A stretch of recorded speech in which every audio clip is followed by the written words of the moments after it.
headlines this hour. Lawyers for IGP resist attempt to invite external witnesses as Parliament's ad hoc committee probing alleged plot to remove him continues sitting in camera. We'll take you live for updates from Parliament. And education on hold, life at a standstill in Anglo in the Volta region, a community devastated by floods as a result of spillage of the Akosombo Dam and torrential rains. We have details as the MP for the area calls on government to immediately fix the perennial flooding or face protests in Parliament.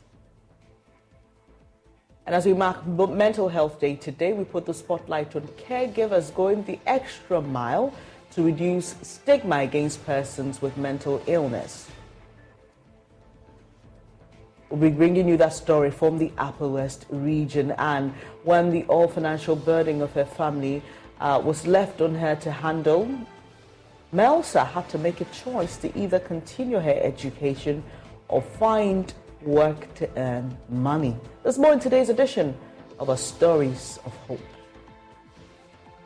I'm grateful that you made time to join me this morning. Kindly stay for details.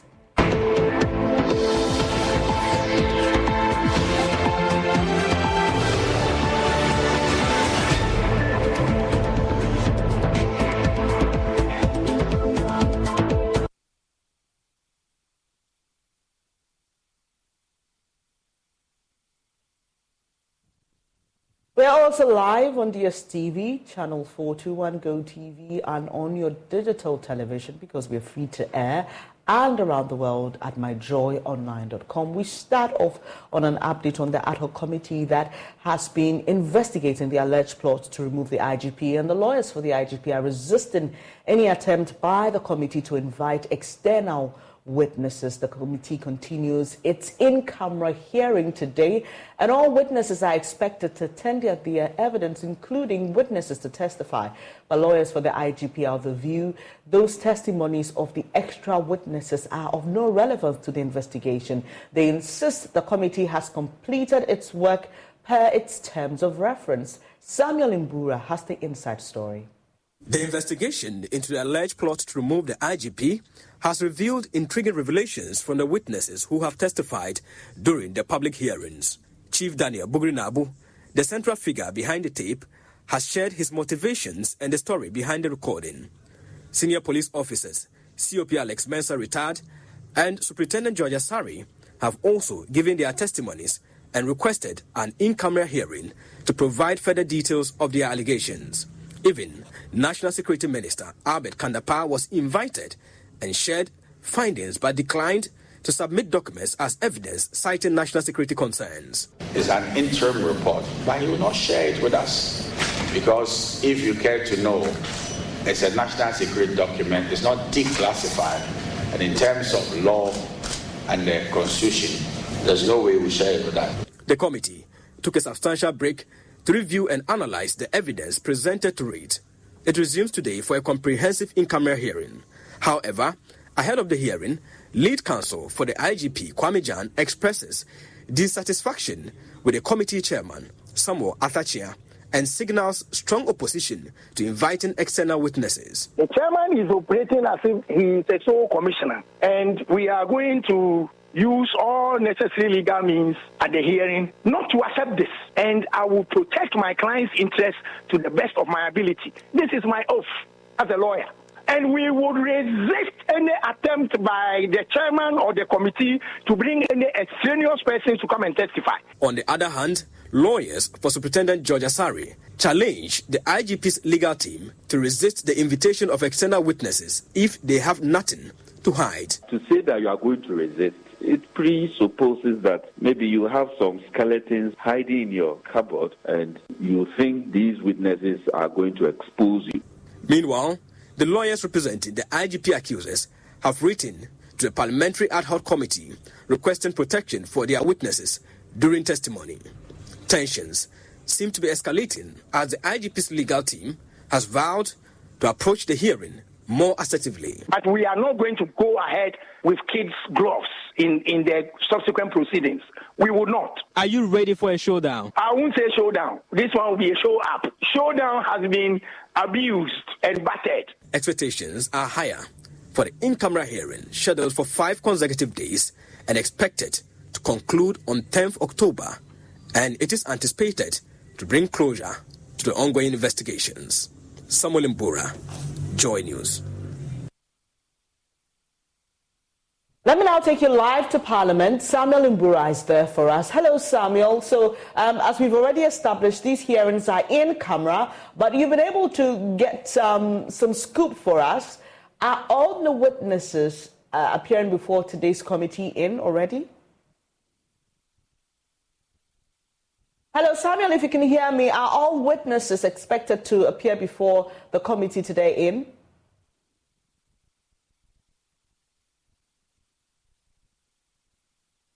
At the moment, we can't confirm that all of them are before the committee because before we arrived here, I was told that COP Alex Mensah and his lawyers, as well as Superintendent George Asare, were in the premises, so they should be before the committee. Just a minute ago, Daniel Bugri-Naabu, who is the key witness in this case, has also arrived, and then he's getting to the 10th floor of Job 600 for it to kickstart. I spoke earlier to lawyer Kwame Jan, who is the lead counsel of the IGP lawyers, and he said they are ready. His client is expected to be here, but he's not here at the moment. So those that I know are around are COP Alex Mensah retired, Superintendent George Asare, Bugri-Naabu, and lawyers for the IGP are here. So we are still waiting for the IGP himself to come here. So, but in a brief interaction that I had with the lawyers for the IGP, they indicated that they will have been surprised with documents, some even coming from the Herald newspaper, some coming from Nigeria, and reports that they deem as extraneous, and then they are somehow foreign to the investigation. So he has made it categorical to me again that they are going to resist any attempt by the committee to invite other witnesses who have not been mentioned in the leaked tape. His point or the argument is that a witness cannot invite witness. They are supposed to talk for themselves, not to invite others. If you recall, about 2 weeks ago, there was a letter that was written by lawyers for Superintendent George Asare and COP Alex Mensah requesting that they bring about 3 witnesses to buttress their allegations against the IGP. 2 of them are civilians, and these 2 witnesses are supposed, according to the lawyers, to testify on how Daniel Bugri-Naabu allegedly aided in the appointment of the IGP, Dr. George Akufu-Dampare. They are also to testify the alleged kickbacks that have been paid to Dr. Akufu-Dampare and how Bugri-Naabu has been more or less a podo to the IGP and running his errands.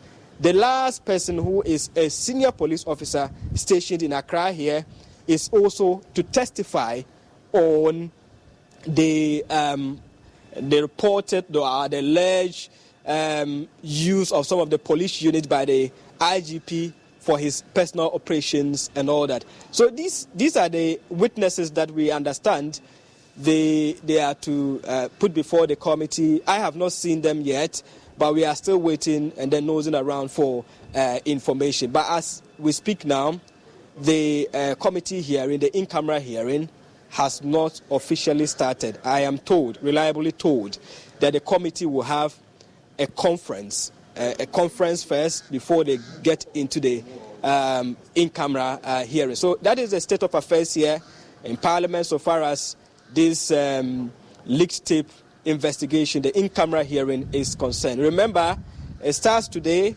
and ends on 10th of October, which will be on Saturday. So it's like 5 consecutive days hearing details, and we understand this is expected to bring closure to the entire investigation, or after the 10th of October, the committee will now present their reports, recommendations, and findings. If you have further questions for me, I'm still on standby for you, Bernice. I'm sure, Samuel, just a bit of a clarification on the concerns by lawyers of the IGP about what they claim to be a sinister agenda by the committee chairperson.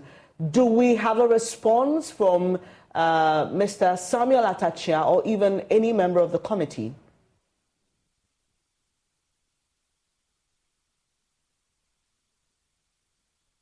I've not had any response from Mr. Samuel Atachia yet. However, in my earlier interaction with Vice Chairman of the committee, James Agaga, he said that the committee has never dragged its feet in giving audience to the witnesses. So anyone who has issues can put it before them. You know very well that during even the start of this entire public hearing, there were objections from the lawyers of COP Alex Mensah and Superintendent George Asari on the inclusion of Peter Tobu and then James Agaga himself.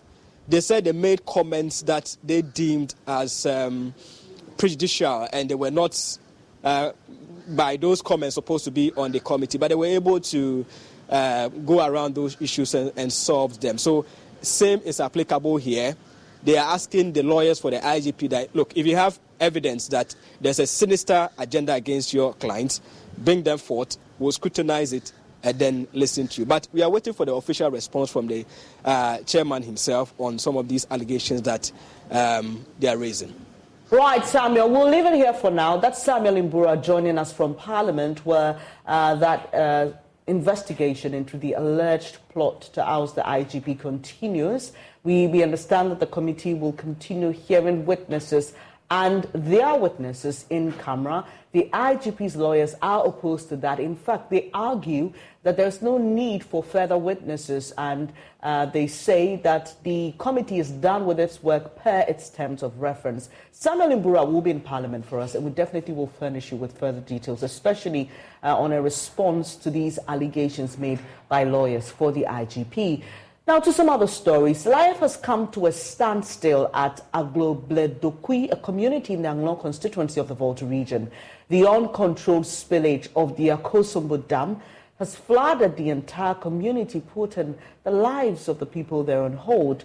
So many members of this community have grown tired of having to deal with the devastation every year, which is not only caused by the spillage of the Akosombo Dam, but torrential rains as well. My colleague Kwekwa Sante was in that community and reports. For weeks, school children in Agbobledokui have been home after flooding cut their school off from the rest of their community. The spillage of the Volta Dam and torrential rains have combined to threaten their dreams. The livelihoods of that of their families have also been put on hold as they wait for the flood waters to recede. It's been a month since many of these houses in this community flooded, and residents have to adjust to live with it as their rooms are drenched and filled with flood waters. Since about 1996 that way. It's a seasonal thing, but coming every seasons. And from June that way it's come. When it's come like this, our schools have been closed. People will not have chance to go to school because we cross the school road side, so the people cannot move to the school. So we close the school down, and our jobs have been lost, like farm activities. We can't go to farm again, so we just there here and be suffering from food and those aspects. Some houses, the people get in their inside their rooms, so they have to take blocks and put before make bed and sleep on it. Those are the problems I face now. As we just stay to manage. When it goes, then we start our jobs activities. When it comes, it takes about 3 months or 4 months. So for about 3 or 4 months, you'll be living with water? Yes. We have become miserable. We can't even sleep over fears our houses may collapse. We just stay up all night. For many of these residents, this annual occurrence frustrates them. For many, they've been seeing this ever since they were born. The time that I was born in this town, every year, the water will come.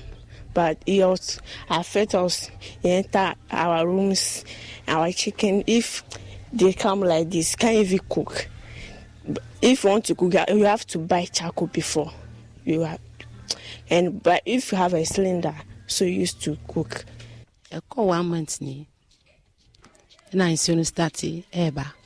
It's been 1 month since our houses were taken over by the floods. We need help. We are suffering and we are looking up to God.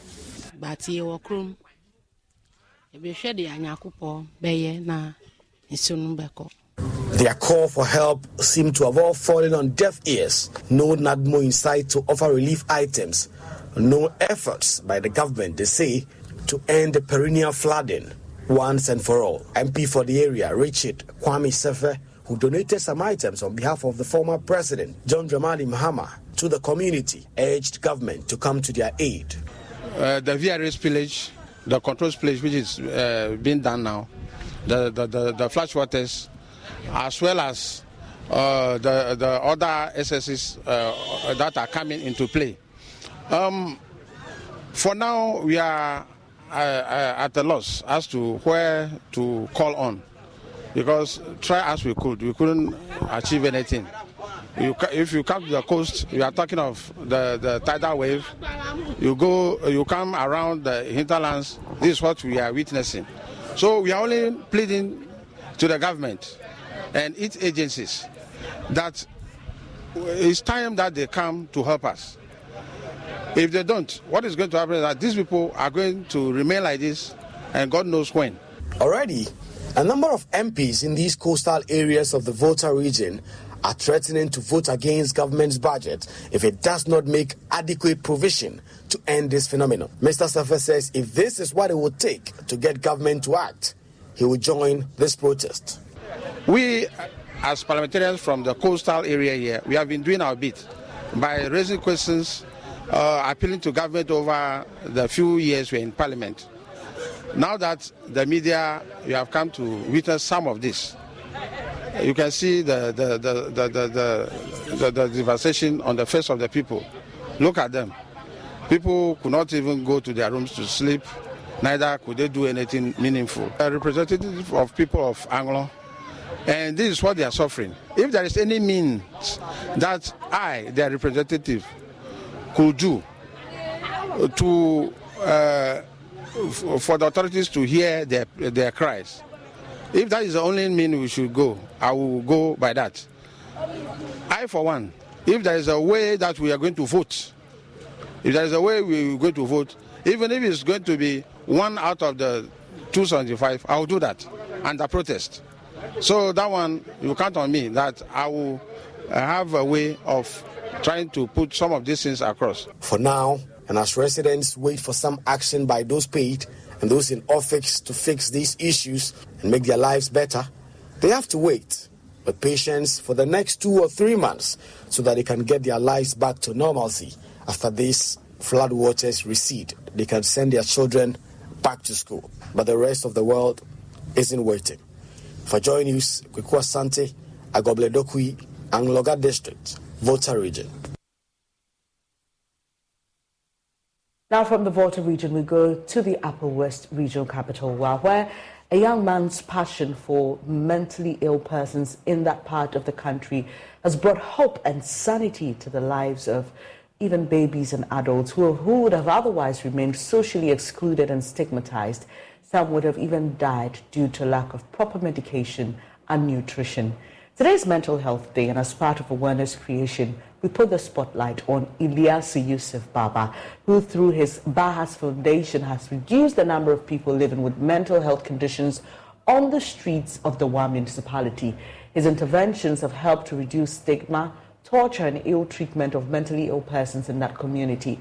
In commemoration of the day today, we ask, who cares for the caregiver or persons who care for others with mental health issues, and what do they need most to provide the optimum care. Ilyasu Baba is a beneficiary of the maiden edition of the JoyNews Impact Makers Awards.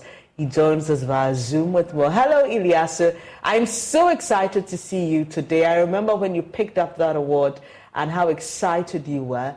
But tell us how it has been since then. Alhamdulillah. Though it's not been easy. You know, this award, when you receive it, it tells you that you have to put more effort. Or to know that because the whole world is watching you. When the whole world is watching you, that means that you have to put a lot of effort into whatever you are doing. And I'm glad to know that you're still at it. But just tell us how you have been doing. Today we are finding out, because we always, and it's important that we talk about persons living with mental health conditions and how they're doing. But I want to find out how you are doing and how you've been coping doing this work for such a long time. Yeah, it's been great. As I always said, I'm always happy whenever I have time with these people, because I know they are part and parcel of us. Today is the most important day for these mental health people. Right, Ilyasu, I think there's a challenge with your connection. We'll try to work on that because I really want to hear from you and how you're doing. So while we work on Ilyasu's line, let me take you back to Parliament. We understand that the IGP has arrived. And if you just joined me on News Desk, the latest is that the committee investigating that alleged plot to oust the IGP has resumed sitting in camera. The IGP's lawyers have some concerns about the terms of reference of the committee, and they believe that the committee is going beyond its mandate by inviting other witnesses to come and testify in camera.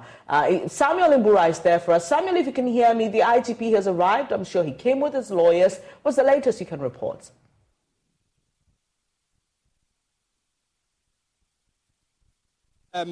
Dennis, the IGP is on his way coming out, coming to Parliament. But his lawyers, right behind me are his lawyers, you see Kwame Jan, Mr. Sari from the CID Legal Unit. And we also have Kofi Bento. You know, he has written about this latest invitation of the IGP. So we are waiting outside for the IGP to arrive. But let me just engage Mr. Bento briefly on his comments about this. Mr. Bento, if you can join us on JoyNews Desk, we're grateful. What is your interest in this ongoing case? I saw your post on social media. You felt the invitation of the IGP again is more than, let's say, harassment. My posts on social media are personal, but I'm here as the official spokesperson for the IGP's legal team. I'm led by lawyer Kwame Jan. So we are here to assist Parliament in its duty. The Speaker set up a committee, and the committee has a clear remit. We are interested, indeed our client, the IGP, is interested in assisting the committee to achieve what the Speaker set it up to achieve. So we are here to do that. Part of what I have been saying in my post is that, unfortunately, it looks like the committee is going a bit away from what it was set up to do. And we have cooperated with the committee and will continue to cooperate with the committee. Indeed, we have the instructions of our client to make sure that we provide every information and make him available. But we are inclined to also work hard to ensure that the committee does not lose its way. It cannot be an open-ended, wide-ranging probe of the entire police service. Your lead counsel was talking about extraneous witnesses in which you are going to resist that and all that. You think that the committee is overstepping its boundaries, trying to put the entire Ghana police service into full-blown trial? We don't just think. We are speaking on matters of fact. So you can tell that in the past we have been here. We have subjected, or we have allowed our client to speak and answer all kinds of questions. So far, it is clear, it's a matter of fact, that as we speak, all manner of invitations are being made to all manner of persons to speak on all manner of issues. It cannot be that was what was intended. So again, we are here to assist the committee to achieve the aims for which it was set up. To that extent, we have to limit it to the remit of what the Speaker asked it to do. So it's not a combat. It's not, adversarial. It's not a matter of we coming to resist anything. But the fact is that there is a goal to all of this. But there is a concern about productive hours spent before the committee. There's a latest report that suggests that Ghana has even moved, is not even part of the top 10 countries in terms of curbing crime. I've seen that of Rwanda and other countries advancing. And they'll hold IGPs for the committee for an investigation, and productive hours that could have been used to, trail these criminals is being used to answer questions. That should be your worry, right? It is a worry. I speak as a citizen. Look, let me make it clear. There is a high cost for the whole country to pull the head of the Internal Security Service, the head of administration of the 50,000 strong Ghana police force, and let him be here answering questions on behalf of his subordinates. So the questions that are being asked him, what essentially is going on is we are forcing the IGP to answer to his subordinates. The point that has to be made is that the police service has elaborate, sufficient systems to deal with queries, critique, and whatever it is. So on another level, we will say that maybe the IGP's presence here should have been resisted a bit. But again, our client is very, very, very much inclined to answer any question and not give any suggestion that he has anything to hide. But the price that we are paying is what we are talking about. It affects our security. Our view is that we have to do what our client wants, which is to say, come and answer to the committee. But that is also why we have to limit the work of the committee to what the Speaker asks them to do. And to that extent, we will get what the goal for this whole process is. We should not allow it to stray. We should not allow it to become open-ended. We are not sure when it will end. Indeed, we believe that what the Speaker set it up to achieve has been achieved. And if it is about forensic, investigations of something or about disciplinary action or whatever it is, there are other bodies that are properly set up to deal with it. So what we want to project is that we are here to assist the committee to achieve its goals, but we necessarily have to also make sure that we limit ourselves to the remit of the committee so that all these issues about security and all those other things, the IGP should be able to go back to his work. The last time we saw his senior officers, POMAP members, joining him, are we going to see same today? That is police administrative issues. And I will not be surprised if they all come here. You must understand that the police is a unit. They work together. Okay. When you call the IGP here, you're not just calling him in his personal capacity. He's the Inspector General of Police. It's a constitutionally set up office managing the whole police service. And any question to him in his official capacity is a question to the whole police administration. So I think you can see them coming and Ben is in your shot. Some of the senior police officers who are joining the IGP's arrival at the Parliament for the continuous probe into the leaked tape. The IGP himself is expected to be here. I have a host of them here. COP, Odro Kwarteng, good morning, thank you. They are all here. These are people who represent the various directorates at the headquarters of the Ghana Police Service. Madam Habiba is in charge of welfare. Chumesi, COP, Habiba Chimosi is in charge of welfare. So far as it has to do with the welfare of the Ghana Police Service, I'm sure that's why she's here. Madam, would you want to share a word with us? Welfare, Madam, would you want to share a word with us? At the moment, she wouldn't want to talk to us, but they are waiting for the IGP. In your shot is COP Awini. He's also with the Ghana Police Service, one of the top officials. Now, next, just in front of me, the one coming in the shot is COP Yohunu. He's GP2. So if the IGP is not there, he's the one who takes charge. And he's arriving to support his boss in this ongoing investigation. So the GP1 himself is here. The IGP, Dr. George Akufu-Dampare, has arrived here to go for the continuous coverage of it. Let me just try and get a word from him. He prefers to be called a brother, so I'll find out. My brother, good morning. Thank you for joining us on JoyNews. Thank you. So we hope to hear from him, though, but he's here to get the support of his people before he gets in there. So he's getting salutes from them gradually, and then he'll go in for the hearing.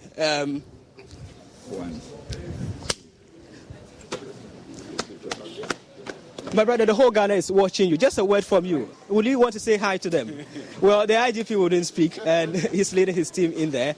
But in the shots, you see Lawyer Kwame Jan and his able, lieutenants, and in the shots there. So, right, he enters.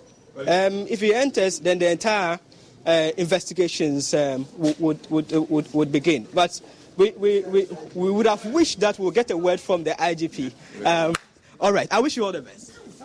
All right, so the IGP wouldn't want to talk now, but he's getting in there with his team for this full-blown investigation, in-camera hearing to begin. So, Dennis, the IGP with his men, today they are not in their operational wear, they are in the normal police uniform, and then they are here to support their boss there. So those who are here are mostly POMAB members. That's what we call the Police Management Board members. And the head of the various directorates are here. Just a few of them that I have not seen around, but I can say all of them are here to support their boss. So in your shot here is ACP in charge of public relations. She's also here, ACP. Grace and Sakrofi. Would you want to talk to us briefly, Madam Alice? You are here to support your board. The whole Ghana Police Service is here. The IGP, the GP2 and all are here. What do you have to tell us? Madam, would you want to say a word to Ghanaians why you are all here to support? Well, Madam Akrofi wouldn't speak because obviously her boss didn't speak and the lawyers have spoken to us.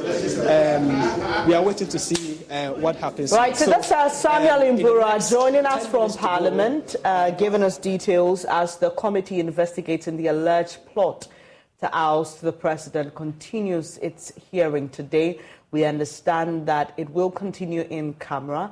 Let me just take you down memory lane a bit. If you may recall, there was a leaked audio involving MPP known personality Bugri Nabu speaking to some police senior officers, and in that audio, there was an alleged plot to oust the IGP. The Speaker of Parliament requested the formation of a committee to investigate this matter. We heard from Mr. Bugri Nabu first when the committee began its work, then from the police officers, and then the IGP also appeared. After that, the committee decided to continue its sit-ins in camera.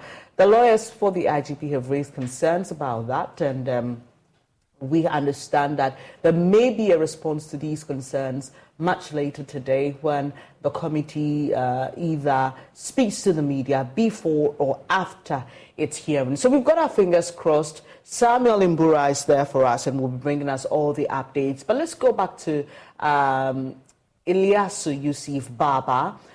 He is with the Bahas Foundation, and he's been working in the one municipality to help persons living with mental health conditions get some dignity back in their lives, get proper health care and good nutrition. And today is World Mental Health Day. We're asking that question about who cares for the carer, right? And he was giving us an answer to that when the line went bad. All right, it's good to have you back, Ilyasu. Your line appears to be much more stable now. But I was finding out from you how you've been coping yourself, doing this for years. How has it been for you? Yeah, no, it's a big challenge, but artist is my passion, so I found it so easier to do because we have been doing it for years, so close to 17 years up to date. Though there will be challenges, but that challenges, we call it occupational hazard, so we don't have more problem with it. It's good to go. Right, and I just would like for you to share with us your story for those who are not familiar with what you do. How do you go about reaching out to these people? How do you house them? How do you clothe them? Yeah, Bahas Foundation is a non-governmental organization based in Wa Municipal. Our main aim is to give hope to the mental ill people, those who have been rejected by their family members, by society. We decided to bring them together, bathe them, feed them, clothe them, and then medicate them. So when we are putting up a project known as Bahas Mental Home, we are trying to get a home for the mental ill people in Upper West region. So every fortnight we go around town, bring them. Well, after bringing them together, so we go to the dam. Actually, we don't have a place where we have been bathing them. We bath them in an open dam around Laura Road. And as we are speaking now, I can tell you that we've sent about a number of them, up to 40 of them, there as we are speaking, to give them a bath. After the bath,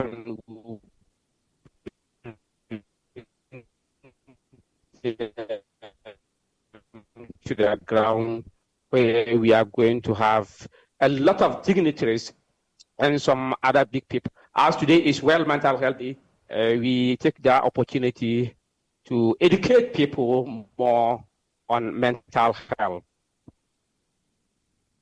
Right, Elias, if you can hear me, I was just losing you at the latter part of that response to the question. But if you can hear me, I would just like for you to know that we here at JoyNews, and I'm sure a lot of the people watching us, are grateful for the help you offer to persons living with mental health conditions in the Upper West region. Thank you for the intervention. Thank you for all that you do.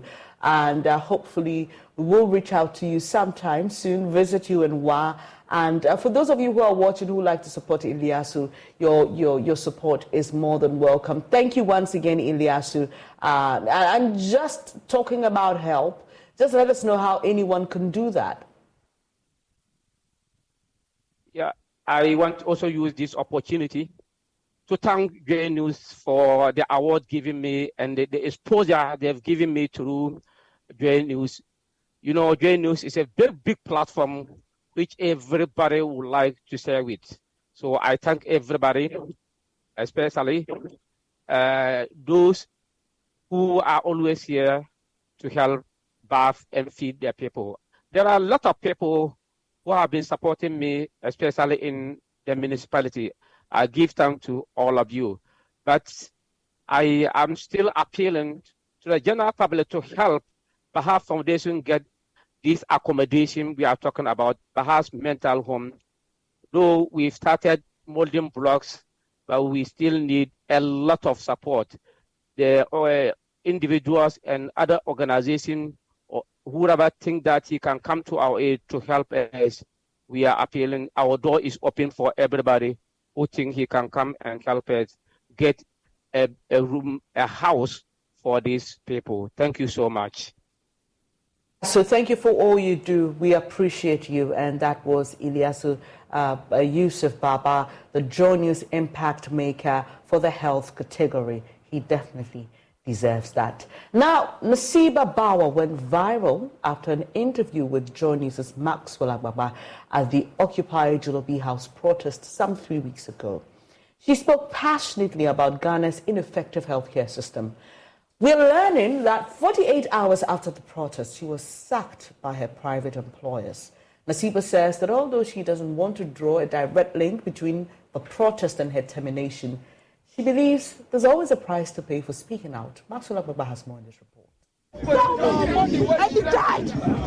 is the 23rd of September, the last day of a 3-day protest against what organizers of the Occupy Jolobi House demonstration say it's corruption, mismanagement of the economy, and unemployment. One of the protesters, Nasiba Bawa, is charging at the police. She later explained she was angry because a 24-year-old man died as a result of Ghana's ineffective healthcare system. He's a teacher. His father is a teacher. Gave over 30 years of his life to the service. Could not afford transplant. Could not afford dialysis. 400 cedis a week. What do you mean? Do you know how much taxes they check out every day? The cost of living. It is lunchtime and I'm here at a restaurant in West Legon to meet Nasiba. Her contract was terminated by her private employers 48 hours after the protest. She says she doesn't want to draw a direct link between the protest and her termination, but believes there's always a price to pay for speaking out. I've worked there, and I don't know if the partisan, and that's why I'm trying not to.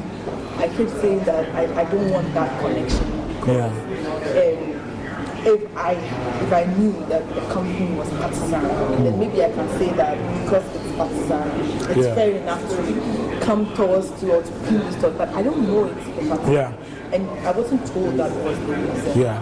And another thing is I wasn't rebuked for going to the protest, even though my video went viral. Okay. I was not rebuked for it. Okay. So you get that. So it's like a plain white sheet.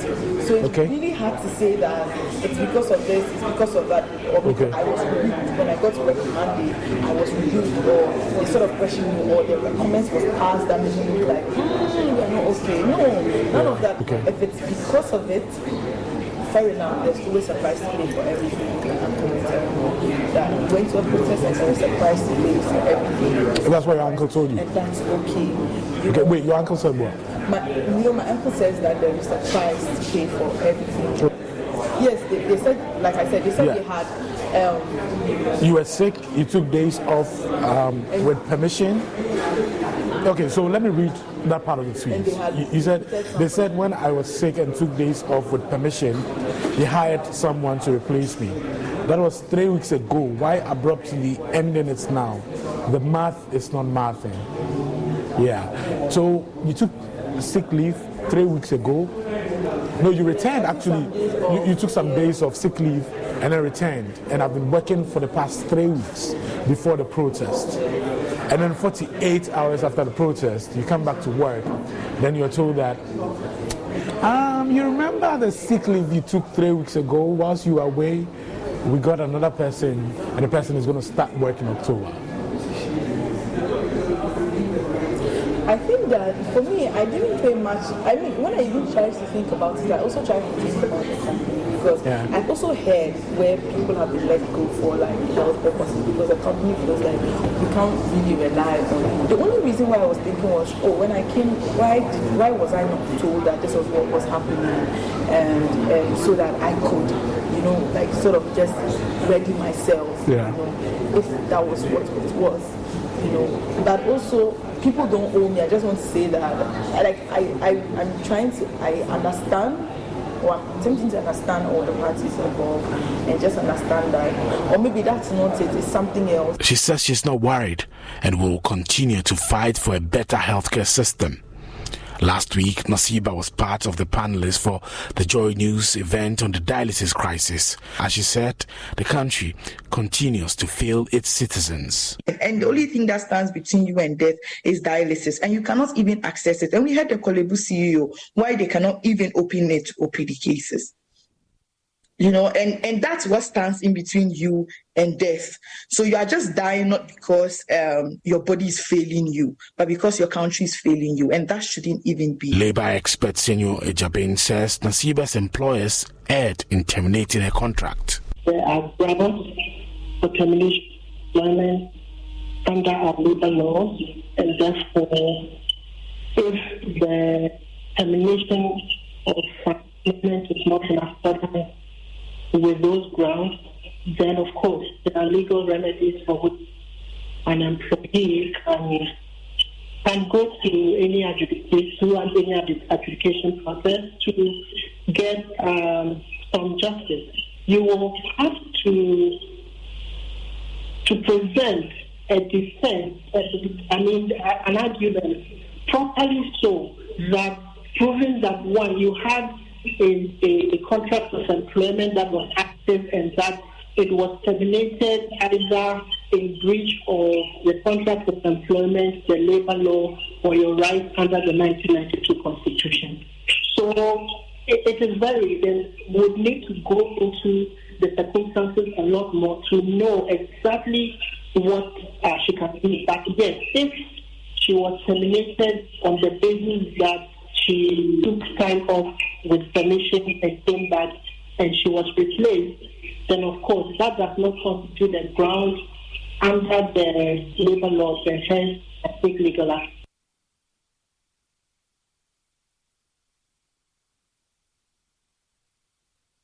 Well, and that's the story of this activist. You're watching News Desk with me, Bernice Abubedulan. So we've got business news coming up shortly. Do stay.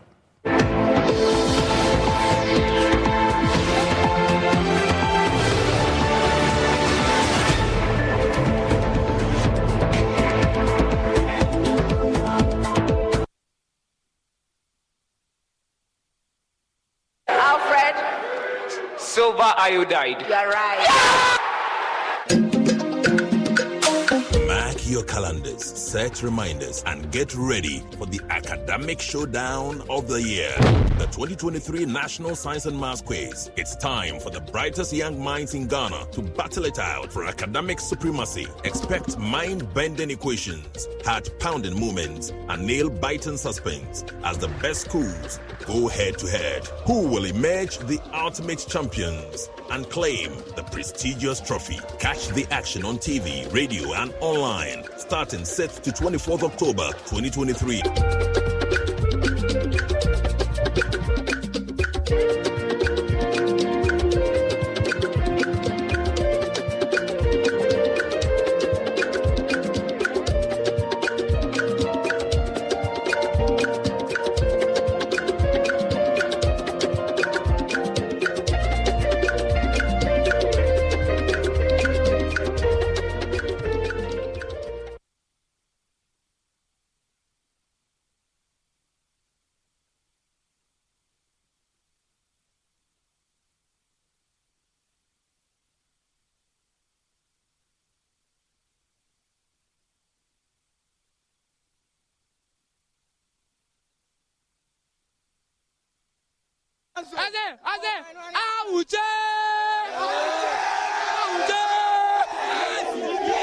Okay, so wait for me. Wait, hold on. What are we to expect from your students going forward? Like, listen, like when we're coming for this course, as the senior said, like they were saying Aquinas. And we told them, who is Aquinas? Do you know the St. Joseph Seminary Senior High, in which we have the agenda, like we conquer them, they're unbreakable. They're going to kill them, they're going to squeeze them and bust them. What are you going to do to them? Like, listen, they're going to we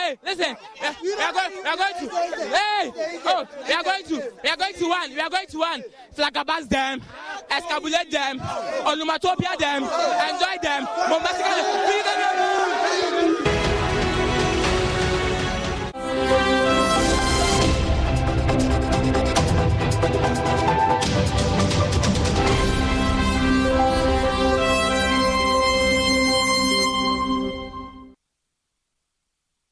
Welcome. Time for business with me, Emma Davis.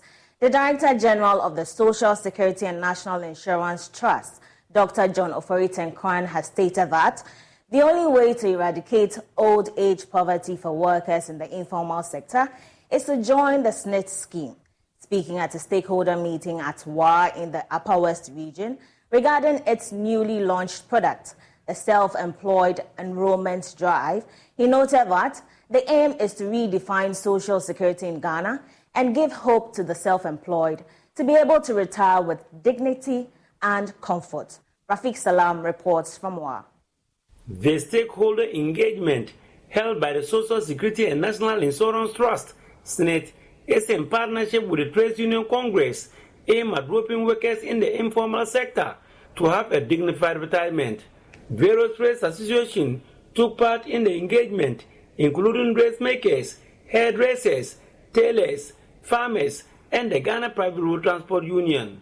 SNIT used the opportunity to throw more light on their latest product, the Self-Employed Enrollment Drive, SEED, a product geared towards expanding coverage of the basic national scheme. Director General of SNIT, Dr. John Ofori-Tenkoran, said the aim is to redefine social security in Ghana and give hope to the self-employed to be able to retire in dignity and comfort. SEED is not that different. In fact, it is the same product, the same contributions, rates, and the same benefits. The only difference is that people who are self-employed, the law allows them to make payments as and when their businesses and their incomes allow. Unlike those in the formal sector who are employed by other employers, then there the obligation is that the employer pays for them regularly as long as they are rendering service to the employer.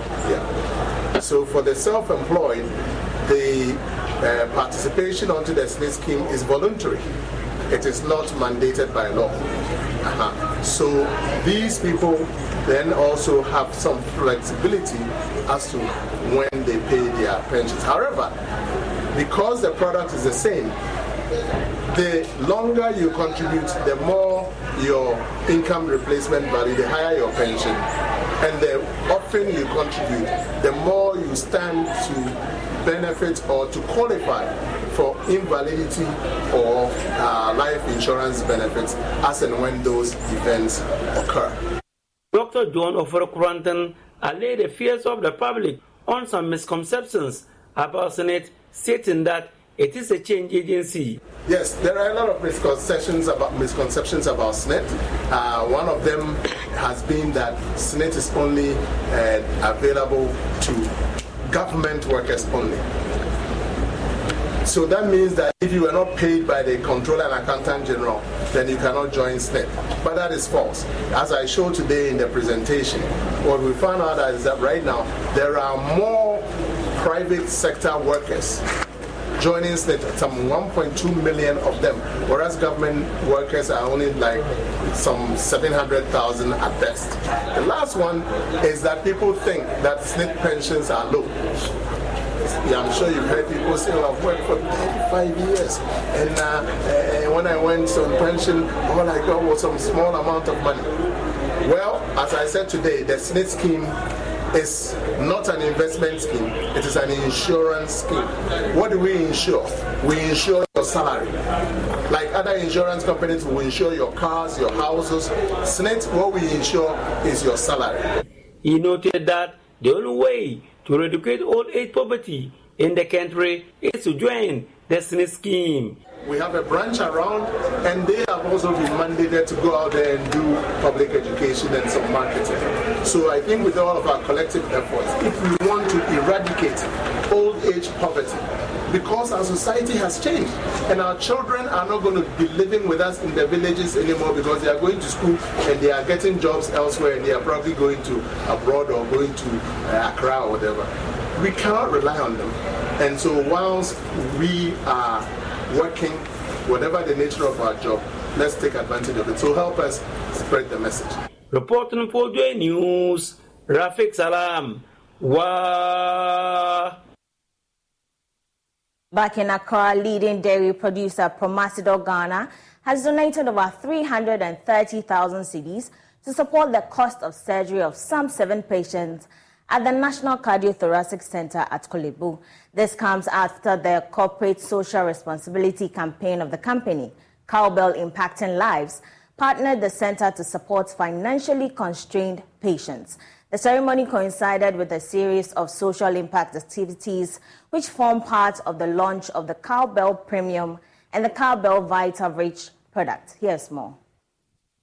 As part of its corporate social responsibility, Promasidor Ghana has donated 335,700 cedis to the National Cardiothoracic Center of Ghana. The effort, which is part of a partnership with Ghana's only tertiary cardio center, will see producers of the recently launched Cowbell Premium and Cowbell Vita Rich cater for the surgeries of some cardiac patients. Speaking to Joy Business at the ceremony, Human Resource Manager of Promasidor Ghana, Andrew Spodom, expressed his company's commitment to give back to the society through its Cowbell Impacting Lives initiative. Our aim is to better the lives of people, but taking it a step further is to ensure that we assist in providing health care to patients, especially those who are unable to afford. Our aim of coming here today is to make a donation to the cardio center in providing surgical procedure operation to 7 patients to the tune of $30,000. We believe that through this partnership, such persons would be saved and then they would have a prosperous life. Communications and Public Relations Manager at Promasidor Ghana, Gideon Kodo, had this to say on the partnership and the new variant recently launched. Beyond today's donation, which is actually an amount of 335 1,700 Ghana cedis, which is $30,000 that we are donating to the cardio center. It is also to see us support the unit from time to time.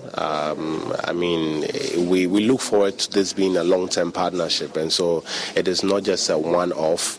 We're definitely going to have series of other donations to the center. The donation also is part of our activities marking the launch of 2 new variants of cowbell, which is the cowbell premium and also the cowbell Vita-Rich.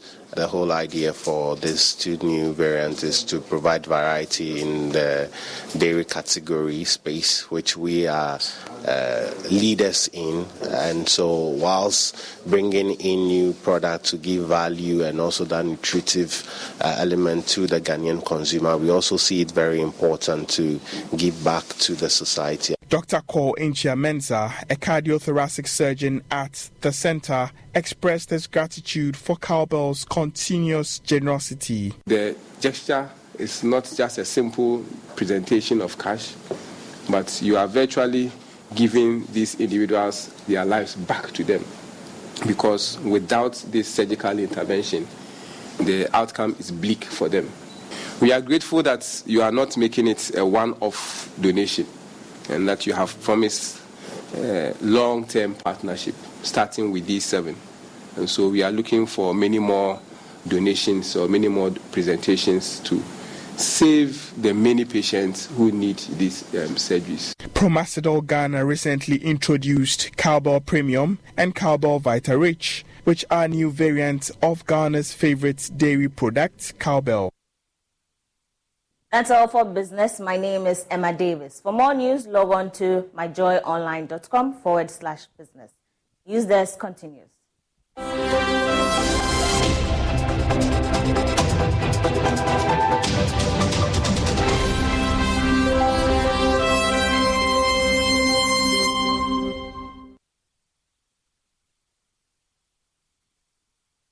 Alfred. Silver iodide. You are right.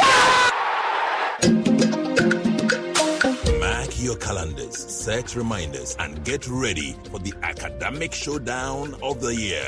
The 2023 National Science and Maths Quiz. It's time for the brightest young minds in Ghana to battle it out for academic supremacy. Expect mind-bending equations, heart-pounding moments, and nail-biting suspense as the best schools go head-to-head. Who will emerge the ultimate champions and claim the prestigious trophy? Catch the action on TV, radio, and online starting 6th to 24th October 2023.